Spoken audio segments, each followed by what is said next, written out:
नमस्कार।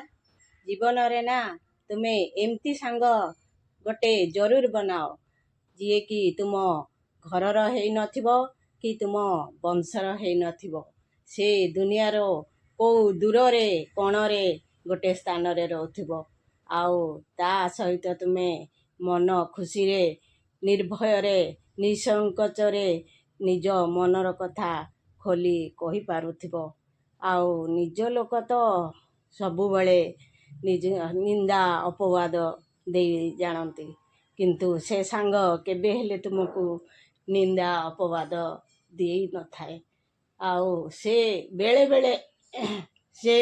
बेले आम सहित केबे केबे देखा हे थाए।